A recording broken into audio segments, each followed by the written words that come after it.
Hello guys, today we continue Apologetics Attorney. So in the last video we in the part where we are in the middle of the trial. Load 3. Actually the victim kind of ordered the defendant to do him in. Okay, let me read the message. To my beloved student Zach, to you I entrust the task of lowering my life's curtain. Come on the 11:05 p.m. Are we ready? A gun with which you will shoot one shot square in the forehead. You cannot refuse, and we won't know the reason why. Magnificently. Yes.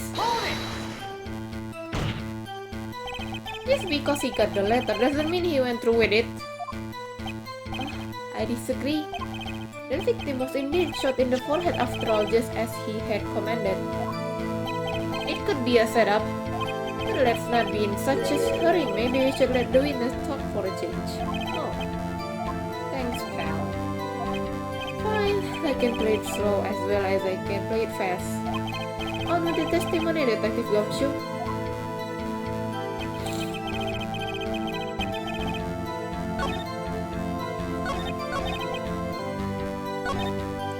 Few days before it happened, the victim sent a letter ordering his own murder. Press. And this letter was sent by the victim. There it is! Gotcha! You're mine this time, pal! Huh? Oh, I already read this. Okay.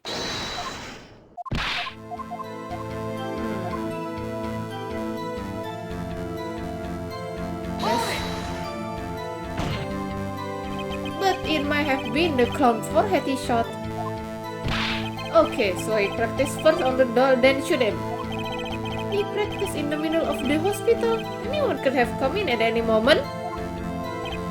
Yeah, but no one did come, did they, pal? Besides, it's what I always done. Always look before you shoot, I say. But I suggest we move on. This is getting us nowhere. Patience. We get there sooner than you think. Very well, please continue with your testimony, Detective.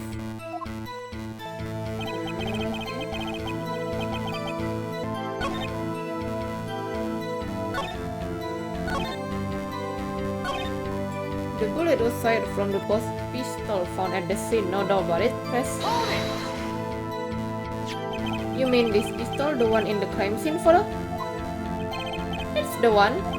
It's a funny looking gun, so there's no mistaking it. He compared the bullet taken from the victim's skull with a bullet fired from this gun. The rifling marks on the bullets were a perfect match. So you verified the murder weapon, in other words. You bet we did. And the pistol definitely belonged to the old man, sir. Press. Why are you so certain? What kind of sense has your head been stuck in all this time, pal? You never heard of Zach Valen quick draw shoot 'em? Huh? What's that? One of the defendant's specialties? Zach and Valen stand on either side of a girl. Oh, I see. Yeah, I see. Then they shoot, but the bullets don't hit her. Instead, they hit everything else on stage. This was one of the pistols they used in their show.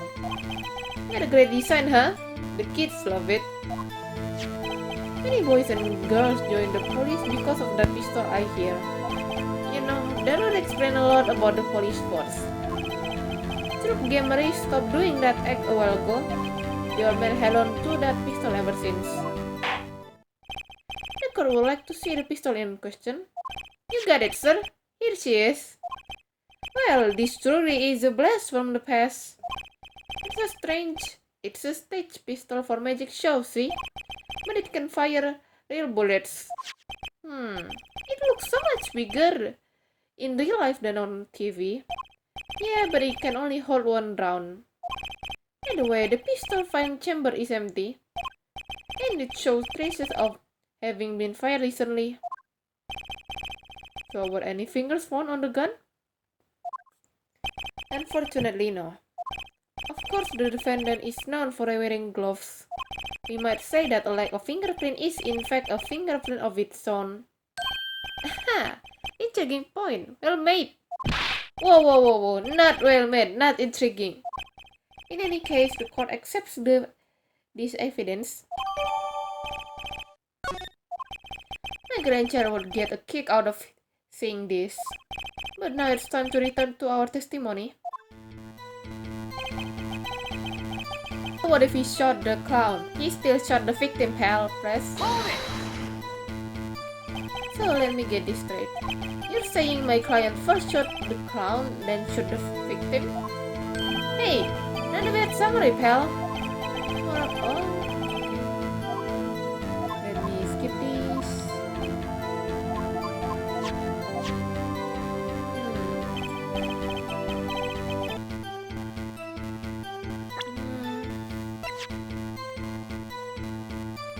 Present. Objection! The trickiest cases often seem the simplest. Prosecutor Gavin, you missed the bullet hole in the clown's forehead. If you hadn't missed that, you might have come to a very different conclusion. Understand? Yeah, but like I said, pal, after he shot the clown in the forehead, he went and Objection! did nothing of the sort to the victim. The pistol proved he could not. The murder weapon? How? It's quite simple, Your Honor. This pistol only holds one bullet at a time. If he had shot the clown in the forehead, he could have shot the victim too. Yeah! That's not a contradiction, not even close. All he had to do was reload the pistol after the first shoot. Objection! Oh, where did he get the extra bullet? They're not so easy to come by, you know. If you claim the defendant had one already, then prove to us how he got it.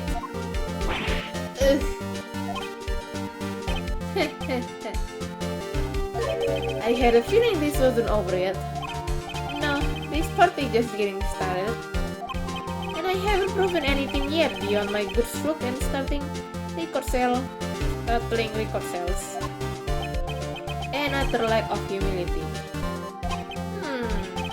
What's this? It seems the prosecution has another witness prepared. Like it said, here, detective was just a warm-up act. Now that the audience had gotten taste of what's to come, they're ready. Ready for what? For my decisive witness, of course. A witness who you will find can prove one thing for us.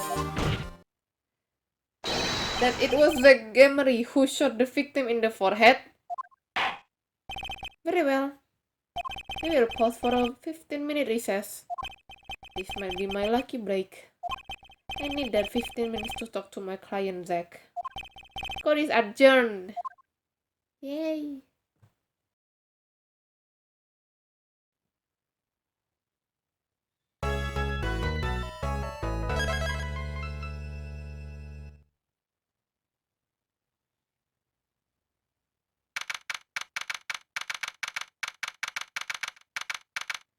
April 19, 11, 12, 21 a.m. District Court, Defendant Lobby number 2.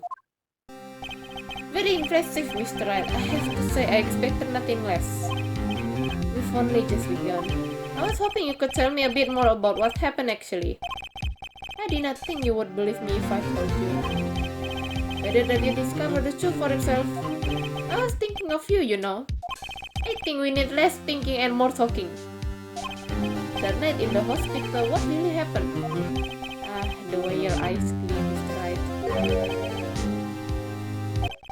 Speaking of which, where is she? You have seen the problem yourself, the letter. The one shot in the forehead, one right, and the reason he speak of. I cannot deny my mentor's wishes, even if it meant my own death. Why not? This is something I will not save. For now, at least. What's this for now business? I have done many things in my life, some well, some poorly. But this is a cross we must bear along to our graves. We? Wanted to know about the night of the incident? Finally, this guy sure likes to take his time getting to the important stuff. Of course, I had no intention of shooting my mentor. I snuck into his room that night at the appointed time and found there upon his bedside table 2 pistols. 2? Yes, the one I had used on stage and the one that had been used by my partner, Valen. Oh, for Valen, for Zack and Valen quit rotting. My mentor had the look of one sleeping. I stood by his bedside, hearing only the light sound of his breathing. Then I took the pistol into my hand. I cannot deny that my jaw faltered there for a moment. You faltered? You mean you thought about shooting him? Recall there was a reason I could not refuse his request. As such request, do not his first. So there were other requests you couldn't refuse before. To be honest, I've not always been steadfast, and I fear I brought pain controversy. Was Magnific cursing his disciple somehow? So what was going on in Troop Gamery? Yet, in the end, I did not shoot him.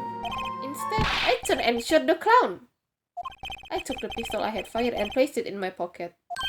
In your pocket? I believe if you examine the bullet in the clown's head, you will find it to be different than the one in my mentor. What were those called? Rifling mark. Yes. Well, that is all I have to tell you concerning the case. Concerning the case? You mean there's something else you can tell me? You are a fascinating man, Mr. Wright. Thanks. Yes, there is something. My mentor, his eyes open. What? Magnific Gamery? Dear devil, he was not asleep, you see. Of course, the gunshot would have woken him anyway.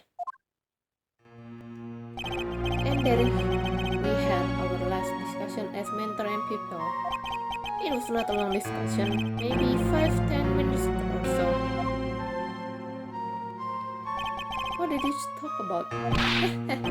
Mr. Wright, did I not just tell you? It does not concern this case. Zack Gamery, he seems pretty steadfast to me, or maybe just stubborn. Mr. Wright, your presence is requested in the courtroom. Once again, I'm in your hands. Right, let's get back in there. April 19, 11:37 a.m. District Court Courtroom number 7. Court is now back in session. During our recess, a bullet was found in and dug out from the clown's head. Well, this is news and the rifling marks. It was the time to do a detailed analysis. Though they did find the weapon type match the murder weapon. Well, that's not a very conclusive, is it? Which is why I'm about to call my very decisive witness. Your decisive witness? How many times have I heard those words? Though they often turn out to be far less decisive than you think. Don't worry on my account. I'm quite confident this witness will do the job. After all, he is intimately acquainted with the players in our little production, being the other half of Troop Gamery's famous duo, Zack and Valen. Oh, okay. Valen Gamery. So we get to meet the great Magnific other disciple.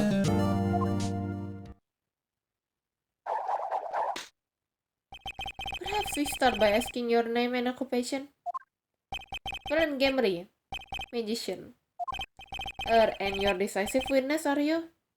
You can prove your fellow student your partner's guilt. Fate, the grand illusion, filled with traps and tricks.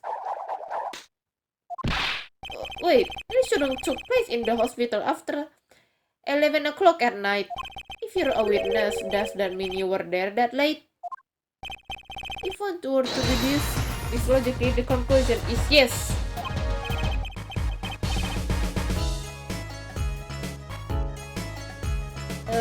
Okay, I always get the characters, don't I? I have an interesting fact for you. You see, several days before the crime, my witness received this. That looks very familiar.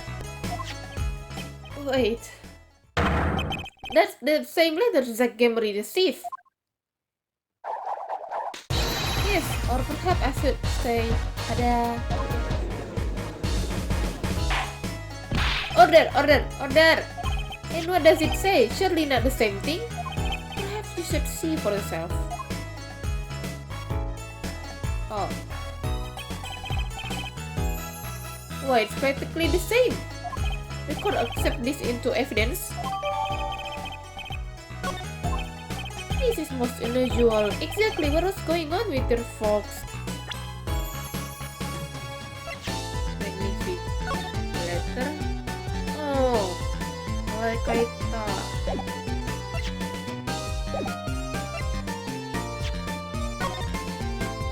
Like I thought it was different time.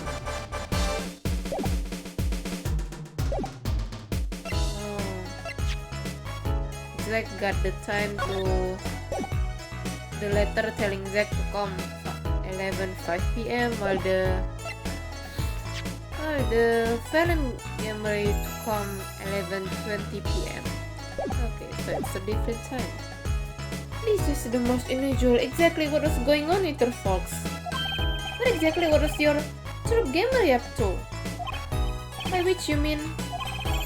I'm just having trouble envisioning a man who would ask his students to kill him.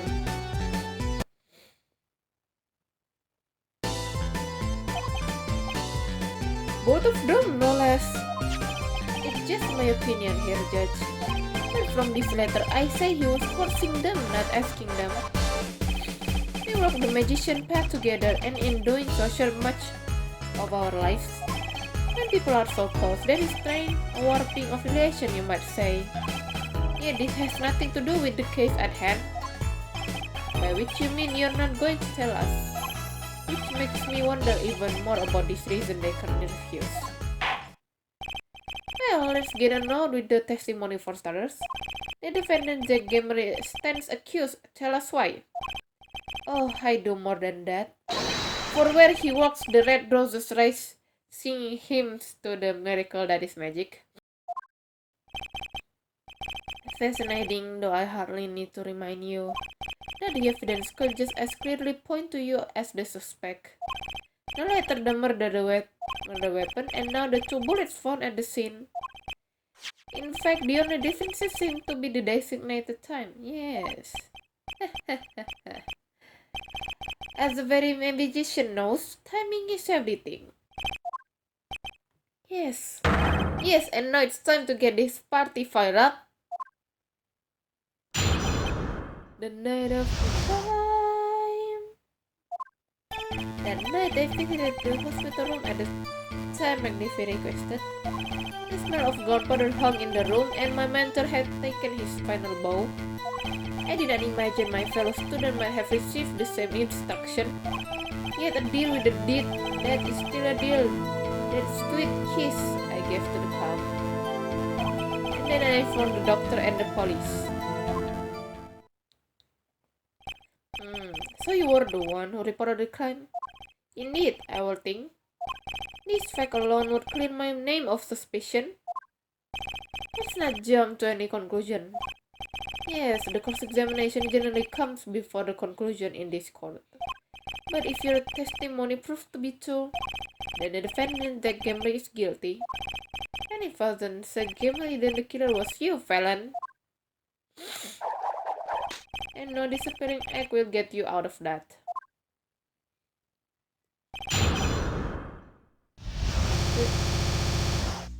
The night of the crime. That night I visited the hospital room at the time Magnific requested press, which according to the letter was 11:20 p.m. Indeed, in magic, timing is everything. Right. Consider the illusion of teleportation. If I were to appear on stage before my stunt double has left, how would that look? Why, it will reveal the very secrets of my magic. Now that you reveal the very secrets of your magic for all of us, let's move on. We went at the designated time, and what indeed you see? smell of gunpowder hung in the room, and my mentor had taken his final bow.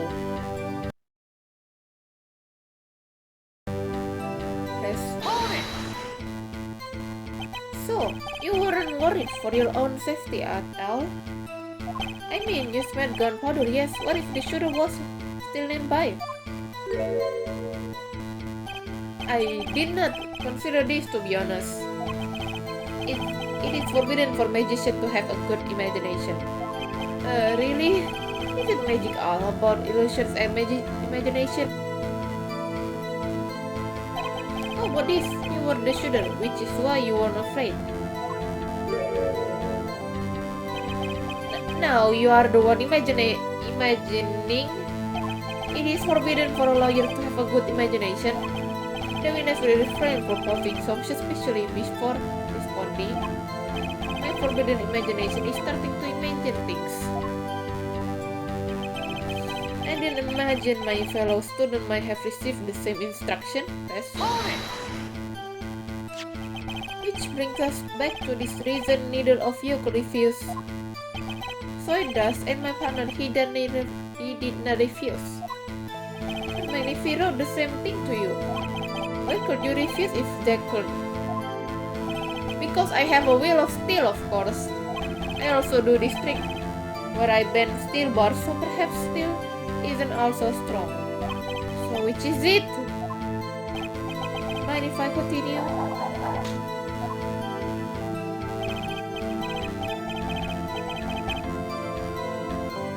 Yet a deal with the dead is still a deal. That sweet kiss I gave to the crown prince. There were 2 bullets wholly at the scene, one in the victim, one in the crown. You're saying the one who shot the crown was you? No doubt my partner Jack has said much the same thing.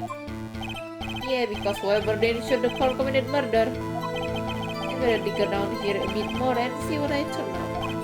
Mr. Farron, let me ask about something else concerning the crime scene, namely...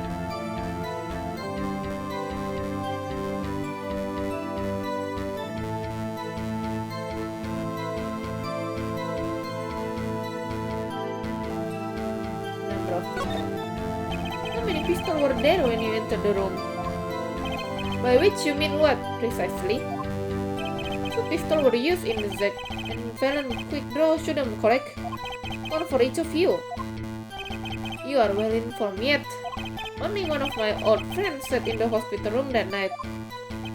What did Zack tell me back in the lobby? Of course I had no intention of shooting my mentor. I snuck into his room that night at the appointed time and found there upon his bedside table 2 pistols. I took the pistol I had fired and placed it in my pocket. I see no problem with that statement. Only 1 pistol is visible in the photograph of the crime scene after all.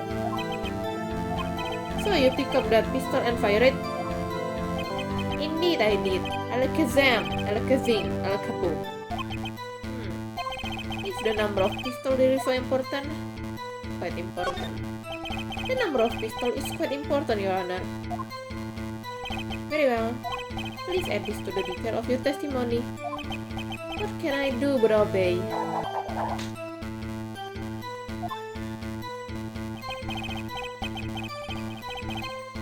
Okay, that's it for today, guys. Bye-bye.